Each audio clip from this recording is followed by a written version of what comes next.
Kadang ya, pelajaran paling berharga itu datangnya dari tempat yang nggak kita duga-duga. Dan kali ini nih, kita akan lihat gimana sejarah zaman es di planet kita ternyata bisa membongkar rahasia di balik salah satu kekayaan terbesar dalam sejarah. Udah siap? Yuk kita mulai. Coba deh lihat angka ini baik-baik. Hampir seluruh kekayaan Warren Buffett itu muncul setelah dia seharusnya pensiun. Gila kan? Rasanya tuh mustahil. Tapi kok bisa kejadian? Nah, jawabannya, percaya atau enggak, tersembunyi dalam kekuatan dahsyat yang sama dengan yang membentuk planet kita. Oke, untuk menjawab teka-teki kekayaan Buffett, kita harus mundur jauh ke masa lalu. Jauh banget. Para ilmuwan tuh udah lama tahu kalau bumi pernah mengalami zaman es, bukan cuma sekali, tapi 5 kali. Ini kan jadi pertanyaan besar. Kekuatan macam apa sih yang bisa membekukan dan mencairkan seluruh planet? Berulang-ulang kayak gitu. Ya, logisnya sih para ilmuwan langsung mikir, pasti ini gara-gara sesuatu yang raksasa. Mungkin letusan gunung berapi super dahsyat atau pergeseran benua yang dramatis. Teori-teori ini oke banget buat ngejelasin satu zaman es. Tapi masalahnya, ini siklus. Kekuatan besar yang datang tiba-tiba ini nggak bisa menjelaskan kenapa bumi membeku, terus mencair, membeku lagi dan lagi. Kayaknya ada yang nggak pas. Ternyata jawabannya itu bukan kekuatan yang besar dan meledak-ledak. Jawabannya adalah sesuatu yang jauh lebih halus, lebih pelan, tapi juga jauh lebih gigih. Sesuatu yang dimulai dari hal yang kelihatannya sepele. Dan disinilah kejutannya. Berkat penemuan Milutin Milankovitch dan Vladimir Koppen, kita jadi tahu penyebab zaman es itu ternyata bukan musim dingin yang bekunya luar biasa, melainkan musim panas yang suhunya sedikit lebih sejuk dari biasanya. Musim panas yang nggak cukup hangat buat mencairkan semua salju dari musim dingin sebelumnya. Itu dia pemicunya. Sesederhana itu. Dan dari situlah, efek bola salju mulai bergulir. Bayangin ya, sedikit salju sisa bikin salju di musim dingin berikutnya lebih gampang numpuk. Permukaan putih yang makin luas ini mantulin lebih banyak sinar matahari balik ke angkasa yang akhirnya bikin musim panas berikutnya jadi lebih dingin lagi. Ini pada gilirannya menyisakan lebih banyak salju. Siklus ini jalan terus, saling menguatkan. Dan selama ratusan tahun, lapisan tipis salju itu tumbuh jadi lapisan es setebal bermil-mil yang nutupin seluruh benua. Kutipan dari ahli glasiologi Gwen Schultz ini benar-benar pas banget. Intinya itu bukan besarnya kekuatan sesaat, tapi kegigihan dari sebuah keuntungan kecil yang terus bertahan. Bukan badai salju raksasa yang penting, tapi lapisan salju tipis yang menolak untuk mencair. Oke, sekarang kita bawa prinsip ini balik ke dunia keuangan. Karena mekanisme yang sama persis, keuntungan kecil yang dipertahankan dalam waktu yang sangat-sangat lama sampai jadi sesuatu yang luar biasa, itulah cara Warren Buffett membangun kekayaannya. Dan ternyata hal yang sama berlaku untuk uang. Kekayaan Buffett itu bukan datang dari satu kemenangan besar. Kekayaannya dibangun dari keuntungan yang terus menumpuk di atas keuntungan sebelumnya, berulang-ulang selama periode waktu yang luar biasa panjang. Coba deh, lihat grafiknya. Ini visualisasi dari keanehan yang kita bahas di awal tadi. Sebagian besar kekayaannya baru muncul pas dia udah senior banget. Ini bukan garis lurus yang naiknya pelan-pelan. Ini adalah ledakan eksponensial yang baru terjadi setelah fondasi kecil dibangun selama puluhan tahun. Tentu, kita semua tahu Buffett itu investor jenius. Ada ribuan buku yang ngebahas strateginya.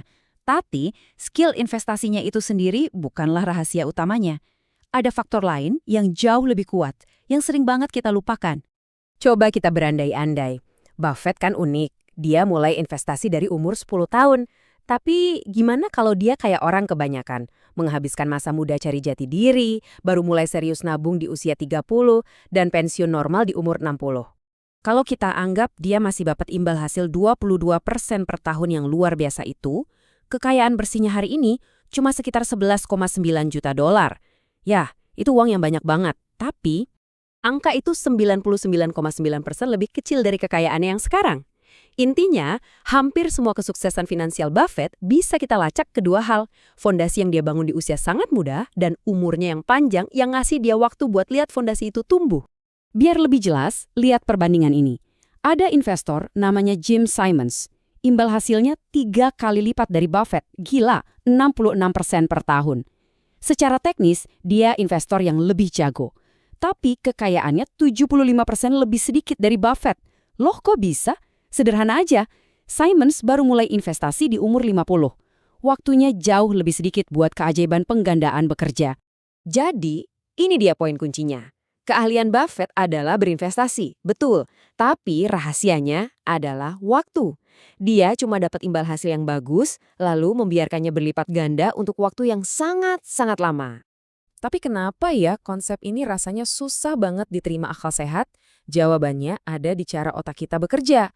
Otak kita itu secara alami mikirnya lurus-lurus aja atau linier, bukan dalam kurva eksponensial. Coba tes ini. Kalau saya minta Anda hitung 8 ditambah 8 sebanyak 8 kali, Anda mungkin bisa jawab dalam beberapa detik. Jawabannya 72. Tapi gimana kalau saya minta Anda hitung 8 dikali 8 sebanyak 8 kali? Otak kita langsung nyerah kan? Padahal jawabannya ada. Lebih dari 134 juta. Beda antara pertumbuhan penjumlahan dan perkalian itu luar biasa jauh. Dan kita sering banget meremehkannya. Contohnya ada di mana-mana kok. Lihat aja pertumbuhan kapasitas penyimpanan data. Dari beberapa megabyte di tahun 50-an, sekarang kita ngomongin terabyte. Pertumbuhannya saking gilanya, sampai orang terpintar pun salah tebak. Dulu di tahun 2004, Bill Gates sempat heran kenapa Gmail nawarin penyimpanan 1 GB. Menurut dia, nggak akan ada yang butuh sebesar itu. Ini bukti nyata betapa susahnya kita membayangkan kecepatan pertumbuhan eksponensial. Jadi, apa yang bisa kita bawa pulang dari semua ini? Apa pelajaran praktis dari kisah zaman es dan kekayaan Warren Buffett ini? Sebenarnya tujuan utama investasi itu bukan untuk ngejar imbal hasil setinggi langit. Soalnya imbal hasil super tinggi itu seringnya cuma hoki sesaat yang nggak bisa diulang. Tujuannya adalah dapat imbal hasil yang cukup baik tapi bisa Anda pertahankan secara konsisten untuk waktu yang paling lama. Nah, disitulah keajaiban penggandaan baru benar-benar bekerja. Mungkin ya, buku investasi terbaik di dunia itu cuma butuh 1 halaman.